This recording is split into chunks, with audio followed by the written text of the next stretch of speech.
Graça e paz, queridos. Louvado seja o nome do Senhor, porque estamos aqui mais uma manhã para aprendermos mais do Senhor sobre esta série Guardando o Coração. E agora nós iremos embarcar em algumas estações. E a primeira que eu gostaria de destacar com você, a primeira estação é em tempos de prosperidade. Diante desta estação, precisamos guardar o coração, pois facilmente podemos cair no orgulho, em estarmos seguros, carnalmente, materialmente, podemos nos tornar mundanos. E o autor ele traz essa preocupação conosco. E eu gostaria de iniciar com uma frase de Bernardo de Claraval, que ele diz o seguinte: ver um homem humilde na prosperidade é uma das coisas mais raras do mundo. Em Deuteronômio, capítulo 6, versículo 10 e 12, que diz o seguinte, a palavra do Senhor: havendo-te, pois, o Senhor teu Deus introduzindo na terra que sob juramento prometeu a teus pais, Abraão, Isaque e Jacó, te daria grandes e boas cidades que tu não edificaste, e casas cheias de tudo que é bom, casas que não encheste, e poços abertos que não abriste, vinhais e olivais que não plantaste, e quando comeres, te fartares. Guarda-te para que não esqueças o Senhor, que te tirou da terra do Egito, da casa da servidão. O povo de Israel, infelizmente, não levou essa advertência do Senhor a sério.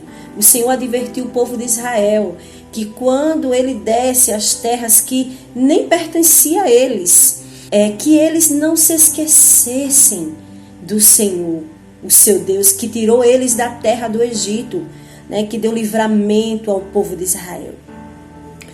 Como cristão, pode guardar o seu coração do orgulho e segurança carnal sob os sorrisos da providência e a convergência dos confortos que a prosperidade propicia. O autor ele nos traz algumas orientações para as nossas vidas. Primeiro, ele fala que tentações perigosas e prazeres que acompanham uma situação de prosperidade e prazer é um perigo para as nossas vidas. A prosperidade material tem muita facilidade, irmãos, em corromper os nossos corações. Quando Jesus diz lá em Mateus 19, 24, e ainda vos digo que é mais fácil passar um camelo pelo fundo de uma agulha do que entrar um rico no reino de Deus, ele está nos alertando que o amor à prosperidade, o amor às posses e às riquezas pode sim corromper os nossos corações. Nós temos muitas razões para tremer quando a Bíblia ela nos diz de forma geral que poucos serão salvos. Muito mais quando a Bíblia ela nos diz que entre os ricos e poderosos, menos ainda serão salvos. Muitos têm sido levados para o inferno na carruagem dos prazeres terrenos. Precisamos guardar o nosso coração no Senhor desses prazeres terrenos que nos oferece porventura a prosperidade. A segunda coisa a qual ele destaca é quando pensamos quantos cristãos ficariam muito piores ficaram muito piores, depois da prosperidade. Isso nos faz ficar humilde. Como seria melhor, para essas pessoas que eles nem tivessem conhecido a prosperidade em sua vida? Quando estavam na simplicidade, eram humildes, adoravam a Deus, eram espirituais. Mas quando cresceram, na prosperidade, nas riquezas, tudo mudou nas suas vidas. Na verdade, a humildade nunca fez parte do seu coração, da intenção do seu coração.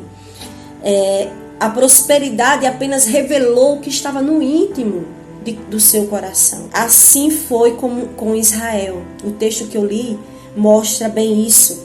Quando estavam sofrendo no deserto, Israel era só santidade ao Senhor, adoravam ao Senhor.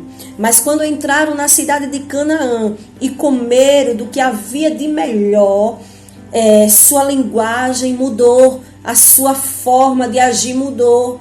E eles gritavam em alta voz, dizendo: somos livres, jamais tornaremos a ti.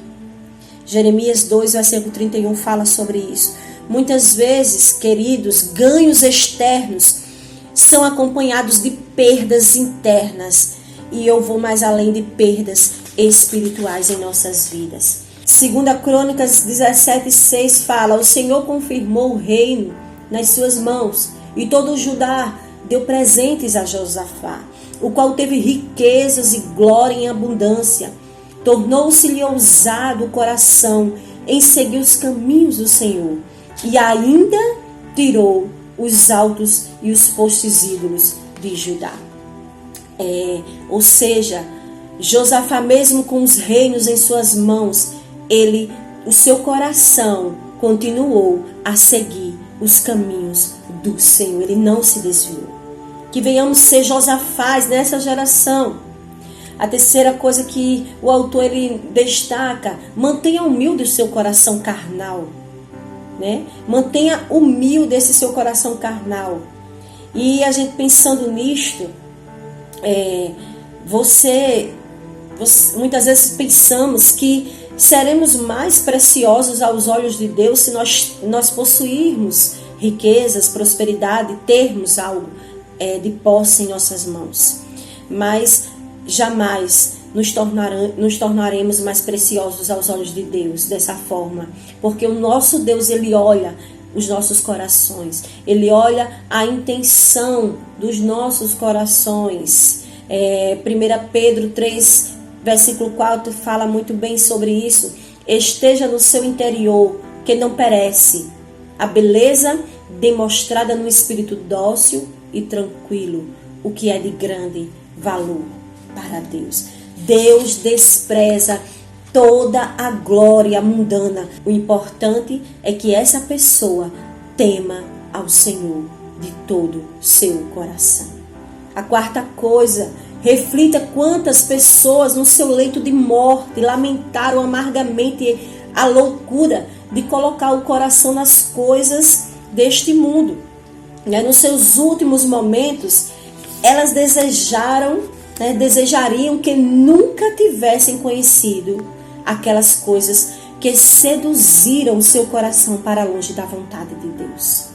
Será que vale a pena, queridos, a busca desenfreada pela riqueza, pela prosperidade, que muitas vezes nos trazem dores, não só para nós, mas para as nossas famílias, para os nossos familiares, pessoas a qual nós amamos. O autor ele nos traz um exemplo, uma história triste, mas real, de um rico opressor que acumulou grandes riquezas para o seu único filho.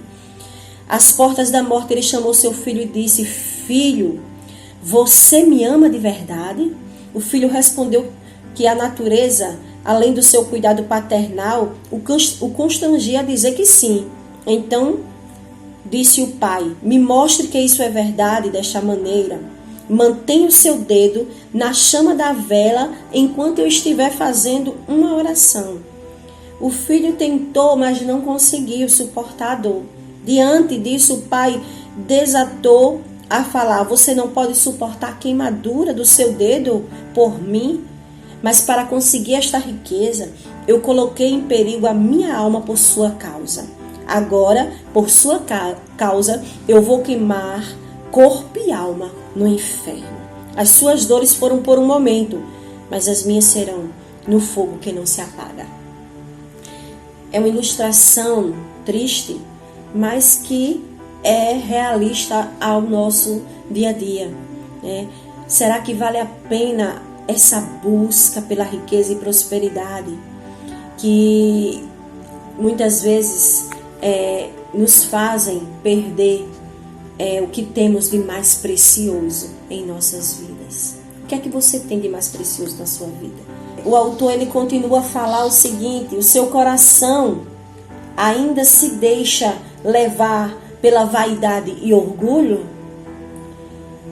Como podemos, como cristãos, ter essa postura, queridos? Como podemos?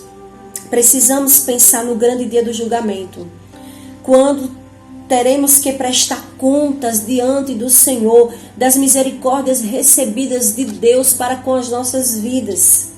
E isto deveria ser suficiente para nos fazer permanecer humildes diante da nossa caminhada como cristãos. Quando lembramos da infinita misericórdia que recebemos, nos envergonha e nos constrange. Meu querido, nós não passamos de um administrador. E o Senhor, Ele virá nos pedir contas de todas as coisas que fizemos aqui nesta terra. E o que teremos a apresentar-lhe? As misericórdias que você recebeu de Deus vão ser testemunhas contra você no dia do julgamento. Se o seu melhor fruto se restringe às coisas desta vida, então, querido, eu lhe aconselho a mudar de curso e a mudar de rumo. Precisamos refletir o seguinte: será que estou sabendo aproveitar as misericórdias de Deus da mesma forma que as pessoas que souberam, pessoas do passado, pessoas que a Bíblia nos mostra, souberam aproveitar e receber como vindas diretamente de Deus, do amor de Deus para com as nossas vidas? Será que eu estou sabendo aproveitar as misericórdias do Senhor? E olhando para a vida desses homens que assim fizeram, eu posso refletir que as misericórdias de Deus os deixaram muito mais humildes. Quanto mais Deus os elevou, mais baixo eles se prostraram diante desse Deus Todo-Poderoso. O que falar de Jacó? O que falar de Davi, né? Davi que expressou a sua gratidão ao Senhor, né? Ele louvou a esse Deus tão grande. Em 2 Samuel, versículo 7, 18, diz o seguinte: então entrou o rei Davi na casa do Senhor, ficou perante ele e disse: quem sou eu, Senhor Deus? E qual é a minha casa para que me tenhas trazido até aqui? Ele reconhece a grandeza desse Deus. Outros também voluntariamente deram a Deus a glória devida por todas as coisas boas que receberam. Eles engrandeceram a Deus. 2 Samuel 7:26 continua a falar: seja para sempre engrandecido o teu nome, e diga-se: o Senhor dos exércitos é Deus sobre Israel, e a casa de Davi teu servo será estabelecida diante de ti. Ele não voa sobre a bênção recebida para sugar sua doçura, buscando somente o seu prazer. Não. Davi, ele não quer outra bênção senão aquela que engrandeça a Deus. Louvado seja o nome do Senhor. Louvado seja o nome de Deus. As misericórdias de Deus aos outros têm sido óleo para as rodas da sua obediência e os tem preparado da melhor forma para o serviço, queridos. Que você não permita que a ingratidão, o orgulho operem em seu coração. Não permita que outros saibam receber as misericórdias de Deus e você não. Que você possa se colocar diante do Senhor com um coração grato, agradecido a este Deus que tudo pode fazer em nossas vidas. Porque de nós não temos nada. Tudo vem dele, tudo é por ele, por meio dele. E para ele sejam todas as coisas. A ele, pois, a glória eternamente. Amém. Louvado seja o nome do Senhor. Que você possa agradecer ao Senhor sempre, sempre. E que o seu coração possa saber viver de acordo, mesmo que você esteja na prosperidade, que você tenha um coração voltado primeiramente para o Senhor. Louvado seja Deus. Vamos orar neste momento. Senhor Deus e Pai, te exaltamos na beleza da tua santidade, Pai. Nos ajuda, Deus, mesmo que venhamos a estar em momentos de prosperidades, ó Pai, em momentos que está tudo bem em nossas vidas, que possamos te louvar e te engrandecer e te exaltar em primeiro lugar em nossas vidas. E não nos esquecermos, Pai, de te adorar, Pai. Que o nosso coração esteja voltado para ti, independente da situação, independente das circunstâncias, Pai. Nos ajuda, ó Deus, nos guarda, ó Deus, e nos dá, Senhor, força, Senhor, para lutar contra os pecados da carne, Deus. Em nome de Jesus, Senhor, eu te peço e já te agradeço. Amém, queridos.